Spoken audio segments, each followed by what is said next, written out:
The three pillars of trickle-down economics are tax cuts for the rich, wage suppression for American workers, and deregulation of the powerful. Donald Trump gave corporations and the wealthy the biggest tax cut in history.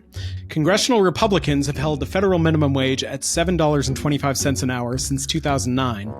And this year, trickle-down economics just won its biggest victory against regulations. Which regulations, you ask? All of them. And they didn't need to bribe a single elected official to do it.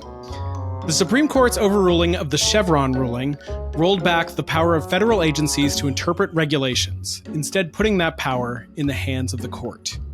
It's one of the biggest wins for trickle-down economics since Trump cut taxes for the wealthy and powerful, and it's all a part of the extreme right's plan to take power away from working Americans and hand it over to the wealthy few. So in the 1980s, the Supreme Court ruled in Chevron versus Natural Resources Defense Council that courts were required to uphold federal agencies' interpretation of regulations.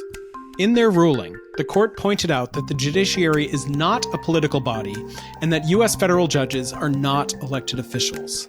Most laws are written fairly broadly, and regulatory bodies govern very specific and detailed information that changes over time and in different contexts. When they established work safety laws, for instance, Congress had no way to predict that climate change would create extreme heat conditions that imperiled the health of millions of workers.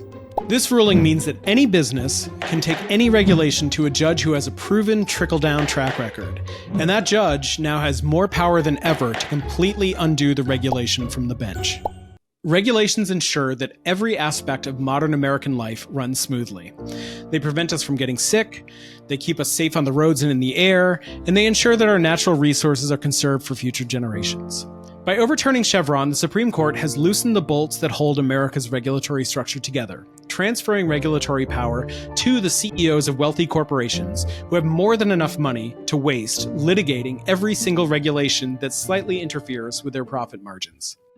How has the Supreme Court become the nation's leading proponent of trickle-down economics? Why are so many of their rulings in favor of the wealthy few and opposed to working Americans? By its very definition, the Supreme Court should be advancing laws which benefit the broad majority of Americans, to ensure our security, our prosperity, and our liberty. But the current court has, at nearly every turn, taken power away from working Americans and handed it over to the powerful. And it has encouraged widespread corruption on a scale unseen in America since the Gilded Age.